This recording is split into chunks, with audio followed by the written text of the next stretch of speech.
Hey guys, what's going on here? It's me, Jay. I just wanted to start a new series, a new professional wrestling series where I review a year in professional wrestling and I reflect back on my memories about that year. I started off in 1993 for a specific reason. One, it was the 30th anniversary of the time that the WWE had established itself, the WWF rather, had established itself as an independent nation. An independent promotion. It established itself as an independent promotion in 1963, and this was the 30th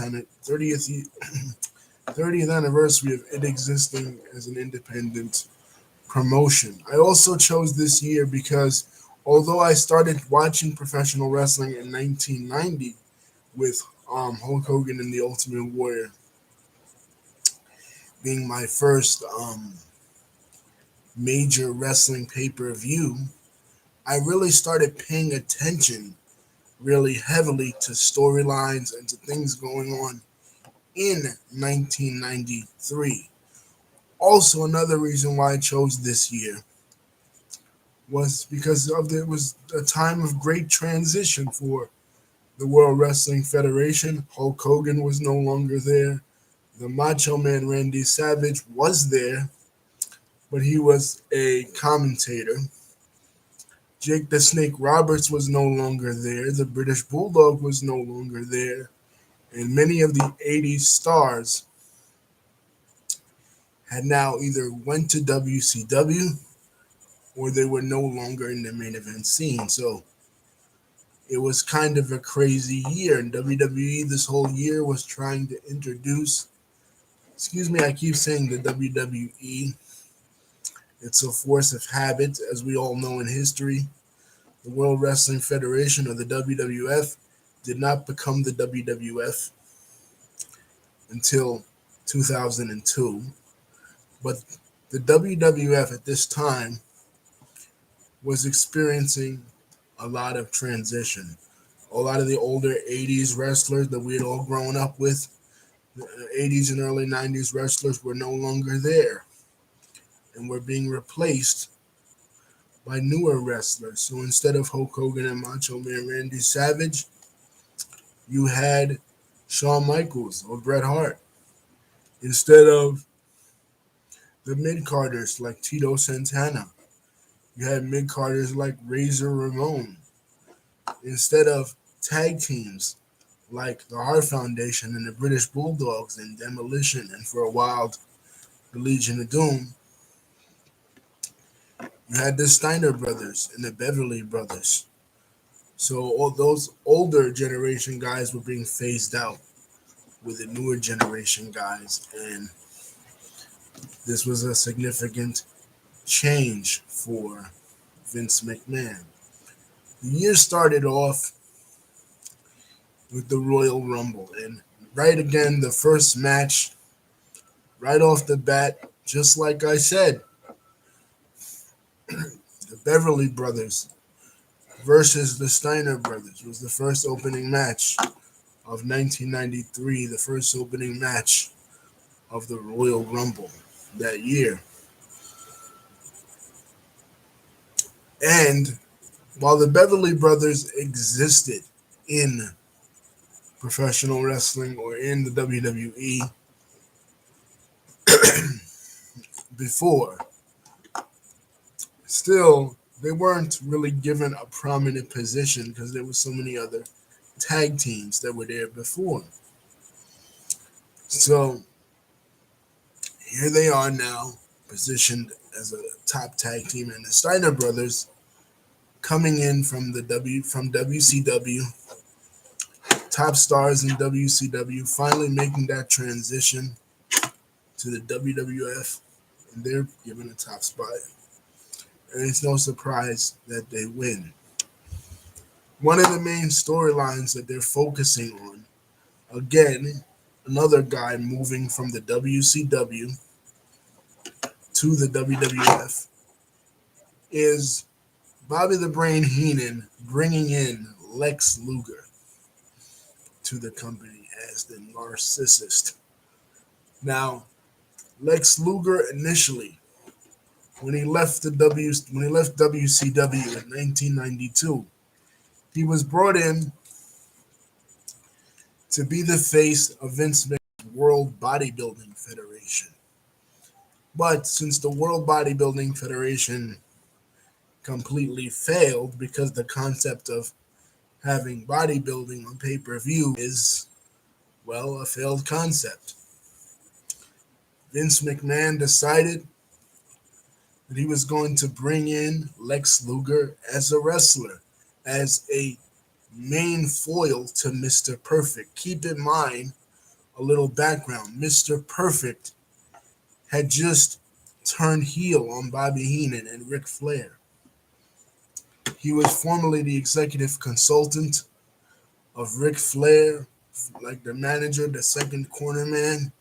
He had led Ric Flair to glory in the Royal Rumble last year. But on an episode of Primetime Wrestling in which the Macho Man asked Mr. Perfect to be his partner after the Royal Rumble, at the Survivor Series in 1992, after the Ultimate Warrior was suspended because of steroids in real life, then Mr. Perfect then turns on Bobby Heenan. Now Mr. Perfect is a face, and Bobby Heenan is bringing in Lex Luger as the guy to take on Mr. Perfect, which makes total sense if you watched both the WWF and WCW / the NWA, because Lex Luger was called in the NWA / WCW the total package. So, sense that Heenan would do this. But Heenan's segment in which he brings out Lex Luger as the narcissist is so homoerotic. Like, a lot of fans make fun of professional wrestling fans. They say, well, professional wrestling fans like it, and it's mad gay, especially, back in the day when calling somebody gay or alluding to their alleged homosexuality was an insult. Nowadays, you can't do that because of cancel culture. But back in the day, you could say something like that, and it was considered an insult. And they would often say this about professional wrestling fans. That'd be something that they would say about professional. Hell, you heard it as recent as last year come out of the mouth of Alistair Overeem, former UFC champion, to cascaded professional wrestling on that. You know what I mean? Saying, oh, well, wrestling is fake, wrestling is gay. Well, on this segment, I can't front, even as a lover of professional wrestling, I gotta say this is one of the most homoerotic segments that I ever seen. Lex Luger is flashing his muscles in front of a mirror. Bobby Heenan is seeming like he's having a freaking orgasm, a breakdown between pauses. He's out of breath. He seems in love with Lex Luger. But this is the WWF's audience. This is WWF audience introduction to Lex Luger formerly. He had a clip at WrestleMania 8. We're talking about his role in the WBA. But in terms of the wrestling company, the WWF, this is his introduction to the audience. So we'll see what he'll be doing throughout the rest of the year. From there, we move on to the WWF title match. Now, the WWF title match is a very interesting one because, again, we have a new sensation in Razor Ramon, Scott Hall, somebody who came over from WCW just mere months ago, who cost the Macho Man the WWF Championship and who was managed for a while by Bobby Heenan and Ric Flair, and who first program in the WWF, first introduction to the WWF audience, teams with Macho Man, teams with Mr. Perfect, and not Mr. Perfect, Ric Flair, and goes against Mr. Perfect and the Macho Man. So he was putting a main event program there. Here he's putting a main event program again for the WWF Championship. Bret Hart, a little bit of background, had just won the WWF Championship from Ric Flair in a house show in Saskatoon. They are now passing the torch away from Hulk Hogan. Hulk Hogan had the torch for many years, and now he no longer has the torch. Now they're passing it on to a newer generation, and Bret Hart is seen to be the face of this newer generation. He had one title defense on pay-per-view in Survivor Series of 1992 against Shawn Michaels. This is his second title defense here at the Royal Rumble. He wins. It was a very good match. It was a tremendous match. These two will play an important role later in the year as the year progressed. Okay, we get to the Royal Rumble match. Now, the Royal Rumble match, another milestone this year, another unprecedented milestone this year. The Royal Rumble itself, as an event, had existed since 1988. The winner of the first Royal Rumble was Hacksaw Jim Duggan, and it was aired on Free TV USA Network to counteract Starrcade 1988, the Jim Crockett Promotions pay-per-view. It was part of the wrestling war in the 80s between the NWA and the WWF. Then it existed for a couple of more years, like 4 or 5 years. But this was the first year that something was at stake when it came to the Royal Rumble. In previous years, Hacksaw Jim Duggan had won it, Big John Studd had won it, Hulk Hogan won it twice, and nobody went on to do anything. And of course, Ric Flair won it in 92, but he won it for the title. This was the first year that the stipulation came to be that if you won the Royal Rumble, you would go on to WrestleMania to face the champion. So everybody was on edge. While this Royal Rumble was not as star-studded as the last year's Royal Rumble, nothing could be. This Royal Rumble featured a giant of a man, a new phenomenon on the scene, with the death, unfortunately, earlier in the year of Andre the Giant. Andre is no longer with the company.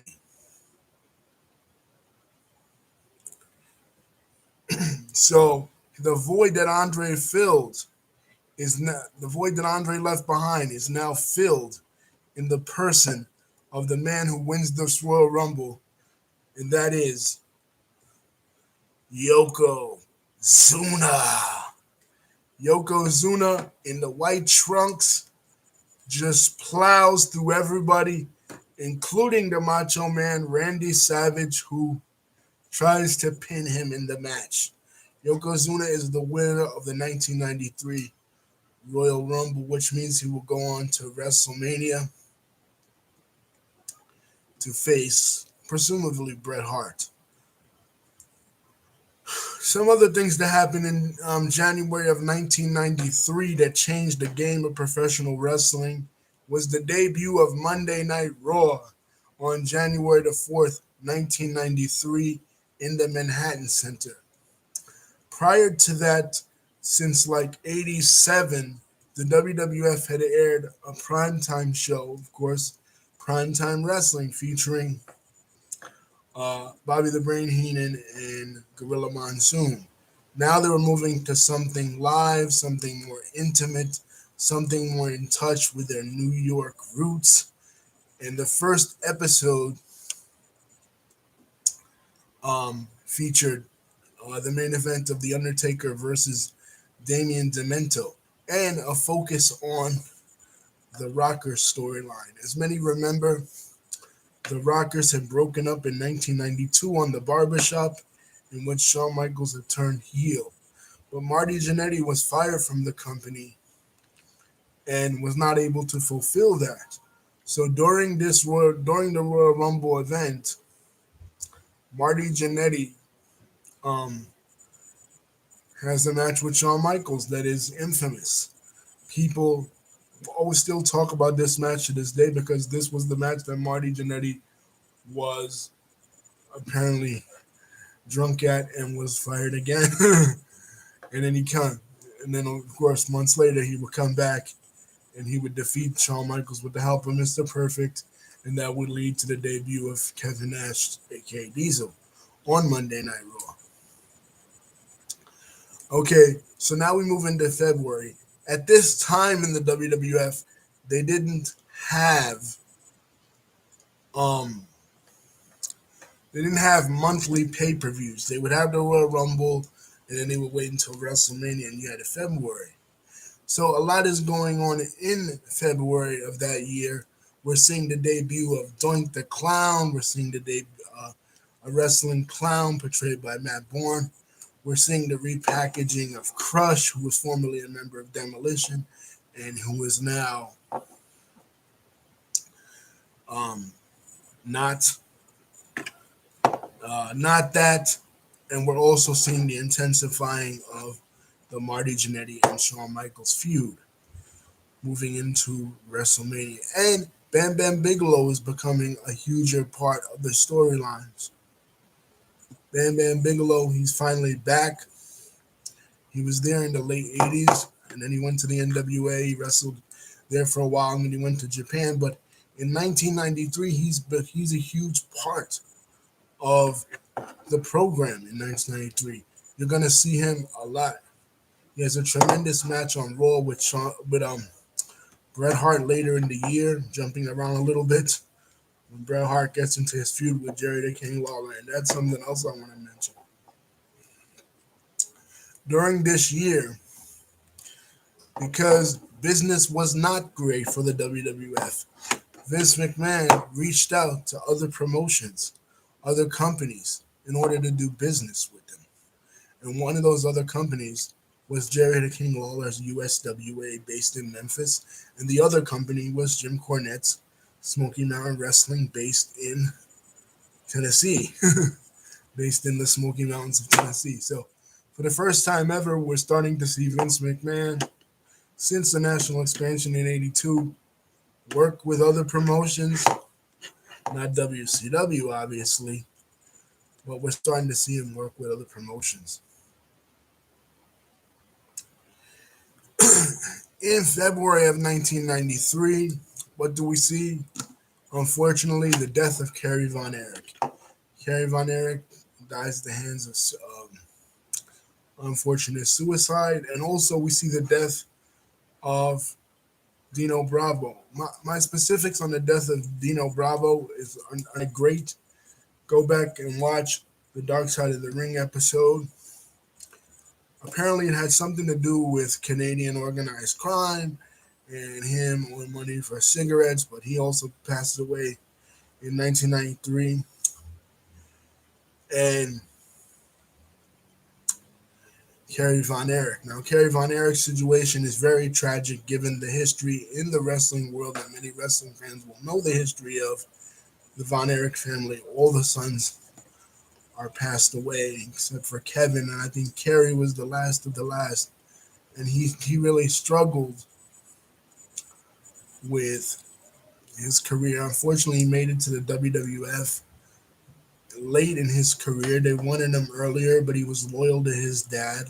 And when he made it to the WWF, he was already missing one leg from an accident. So he wasn't really at his best, you could say, when he was there. So tragic.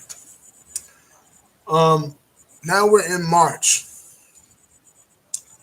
Now, when it comes to March, of course, they have WrestleMania. Now, WrestleMania this year, 1993, is going to be in Caesar's Palace, Las Vegas, Nevada.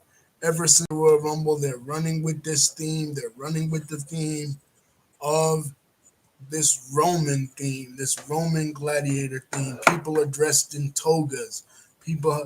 The Fink has the nickname of Fincus Maximus. Bobby Heenan and Randy Savage, and even Jim Ross, who debuts this year. Jim Ross debuts in the WWF, another guy to switch from WCW and the NWA to the WWF in 93. He debuts, he takes over for Gorilla Monsoon, who was the head of broadcasting, and that's the birth of JR in the WWF, which would become a tremendous, amazing legacy over the next few couple of years. But the entrances are huge. The entrances are huge. They're funny. Bobby Heenan coming in on the on the elephant and coming in backwards and then lifting his toga up.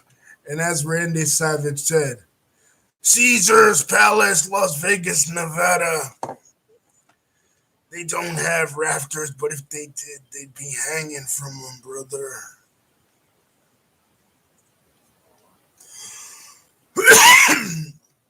That was Randy Savage on the commentary. I forgot to mention that with Raw, the original commentary team, Randy Savage was a part of them. They really focused on putting Randy in commentary. But he's all decked out for WrestleMania 9, Roman Coliseum theme.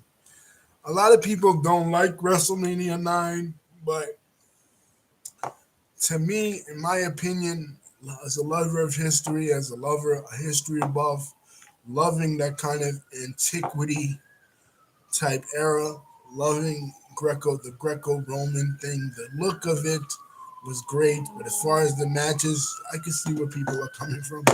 The opener, again, the Steiner brothers.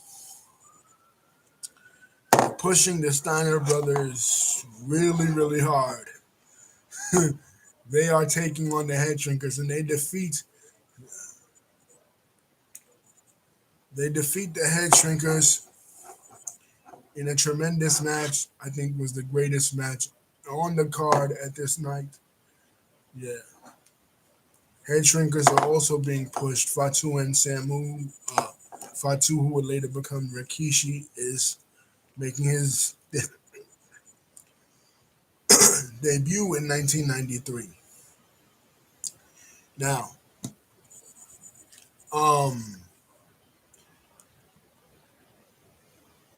the second match we move on to, Crush versus Doink the Clown. Again, Crush from Demolition, repackaged, now going against Doink the Clown. There was an incident where Doink the Clown was making kids cry in the front row of Superstars, and Crush stood up for them. He was like, "You're making kids cry, brah." And they had a pretty decent match.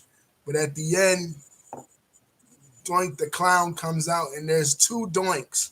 So for the rest of the night, the announcers, Jim Ross, Randy Savage, and Bobby Heenan, are all arguing, was there two Doinks or was it an illusion? Also, another important match, another great match, is Shawn Michaels for the Intercontinental Championship going against Tatanka. Apparently, this was supposed to be against Marty Jannetty, and the storyline was supposed to be that Sherry, Shawn Michaels' manager, comes out with Marty Jannetty because prior to this, Shawn Michaels had slammed a mirror in Sherry's face. So she was going to switch sides and be on the side of Marty Jannetty instead of the side of Shawn Michaels. But here she comes out with Tatanka, and we see the debut of a vicious woman in the late Luna Vachon. Kudos to the late Luna Vachon. But when we first saw her in 1993, man, she was a heel's heel. She was ugly. She was vicious. She was a great performer. She comes out with Shawn Michaels. This was possibly, besides the head shrinker, Steiner's match. This was the best match on the card. Shawn Michaels, like he did the year prior with Tito Santana, was doing it up with Tatanka. Also, we see the first WrestleMania debut of Bob Backlund. Now, they no longer have the stars. They no longer have the stars of the WrestleMania era, like Hulk Hogan and Macho Man is at the desk doing commentary. So they bring in a star who was previous to the WrestleMania era, whose title reign kind of losing the WWF Championship in 1984. Bob Backlund's title reign kind of kicked off the WrestleMania era, whereas the Iron Sheik was the bridge between Backlund and Hogan. Backlund was the past of the WWF, kind of like the territory era, kind of like the WWF era of the 60s and 70s. The 60s, 70s, and early 80s. He's coming back in the WrestleMania era for his first WrestleMania match against Razor Ramon. He gets obliterated by Razor Ramon. Another match, the Giant Gonzalez. Now, the Giant Gonzalez was kind of, again, a replacement for Andre the Giant. Andre the Giant is no longer with us. He's passed away. Kamala has left the company after the casket match against Undertaker in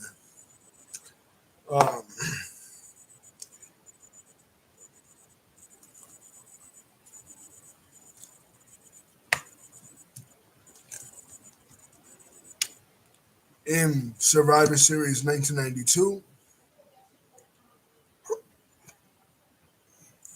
And Harvey Whippleman has a new charge. Harvey Whippleman has a new protege, and that protege is the Giant Gonzalez.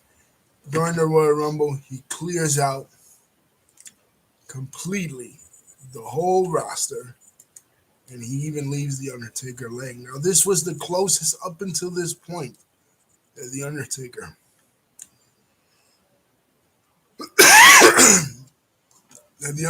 got to losing the streak.